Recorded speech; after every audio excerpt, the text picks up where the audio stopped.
तुम्हाला एक आता पिसाळलेलं माणूस दाखवतो, थांबा. आता पाहिजे कसं करते तर, कसं करून राहिले तर पिसाळल्यावानी. काऊन व अनुचोप्पा काऊन खाजून राहिले एवढ्यानं? वैतागल्यावानी करताय. कापून भरला ना बकर बकर खाजला करून राहिली आहे. काल काल काले दिवसभर अजय दाखवा बरं. म्हणून मी नाही भरत कापूस म्हणून.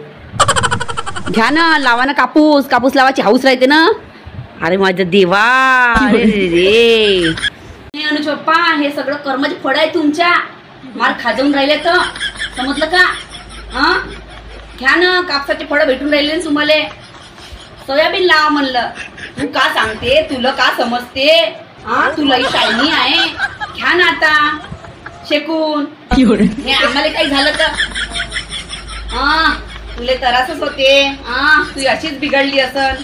आता हे असे देव बरोबर पाठवायची वरच. हा, कर्माचे फळ भेटनच ना. आता ऐका का नाही बायकोचं?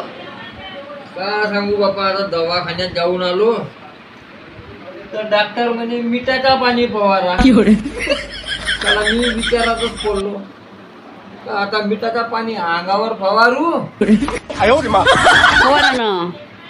बरं झालं त्यानं मिठाचं पाणी सांगितला, काही एनरेल फेनरेल नाही सांगितला म्हणून. थांबा ना, आता मी ठोकळ मीठ बारीक करतो ना. घेऊन 1 किलो भर दुकानातून. मग त्या फवारणीचं पंप आहे तुमचा, त्याला काढा बाहेर, त्याच्यात टाकतो आणि फवार तुमच्या अंगावर. कशी हालत आहे तुमची, मला तुला असं येऊन राहिला बाप्पा. म्हणून म्हणतो थोडस बायकोचं ऐकत जा. तुम्हाला ऐकायला येत नाही ना, असे गोळे टाकून ठेवता कानामध्ये. ओय ओय कर करता. आता घ्या ना, आणा किलोभर मीठ, फवारून देतो. पुन्हा होईल ना मेलं रे बाप्पा म्हणलं. म्हणून म्हणतो ऐकायचं बायकायचं. हो, चांगलं राहायची.